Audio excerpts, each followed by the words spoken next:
தனம் அடுத்த வர எபிசோடில் பார்த்திங்க அப்படின்னா இந்த மாதிரி தனம் கட்டுற வீட்டுக்கு நிலக்கதை வைக்கணும் அப்படின்னு சொல்லிட்டு எல்லாரையுமே கூப்பிட்டுருப்பாங்க. அப்போ பார்த்தீங்கன்னா அங்கே கேட்ரிங் சர்வீஸ்க்கு கதிரை தான் வந்து சொல்லியிருப்பாங்க. கதிர் பார்த்திங்க அப்படின்னா சாப்பாடெலாம் ரெடி பண்ணி எடுத்துகிட்டு வரும்போது வீட்டில் வந்து எல்லாருமே கிளம்பாமல் இருப்பாங்க. உடனே என்னம்மா கிளம்பலையா இப்படியே வரப்போறீங்கன்னு சொல்லிட்டு அவங்க கதிர் வந்து அவங்க அம்மாவை கேட்பாங்க. நாங்களாம் வரலப்பா, ஏற்கனவே எங்களுக்கு வேலை இருக்குது, ஹோட்டல் வேலை வேறு இருக்குது, நாங்கள் எதுக்கு வந்துக்கிட்டு, அது மட்டும் இல்லாமல் அவங்க என்ன சொந்தக்காரங்களா, நம்ம அடிக்கடி அங்கே போனால் அவங்க பையன் என்ன அடிக்கடி இங்கே வரான் அந்த பையன் அப்படின்னு சொல்லிட்டு அவங்க சொந்தக்காரங்களே பேச ஆரம்பிச்சிருவாங்க. அதனால் நாங்கள் வரலன்னு சொல்லிட்டு பார்த்தீங்க அப்படின்னா கதிரோட அம்மாவும் சொல்லிடுறாங்க. அதுக்கப்புறம் சரி வேலை இருக்குது அதனால தான் வரலன்னு சொல்லிட்டு கதிரும் பார்த்திங்க அப்படின்னா போய் ருக்கு கிட்டே சொல்லிடுறாங்க. ஸோ எல்லாமே ஃபங்க்ஷன்லாம் பார்த்திங்க அப்படின்னா சந்தோஷமாக நடக்குது. ஃபங்க்ஷன்லாம் முடிஞ்சதுக்கப்புறம் பார்த்திங்கன்னா கதிரை வந்து மாடிக்கு கூட்டிகிட்டு போயிட்டு ருக்கு ஒரு விஷயத்த சொல்கிறாங்க.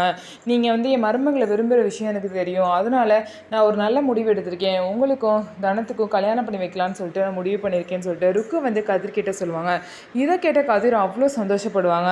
ஸோ தனத்தை எப்படி ருக்கு ஒத்துக்க வச்சு கதிரை கல்யாணம் பண்ணி வைக்க போகிறாங்கன்னு சொல்லிட்டு வெயிட் பண்ணி பார்க்கலாம். நம்ம வீடியோ உங்களுக்கு பிடிச்சிருந்தா நம்ம வீடியோவை லைக் பண்ணிக்கோங்க. மறக்காமல் நம்மளோட சேனலை சப்ஸ்கிரைப் பண்ணிவிட்டு பாருங்கள்.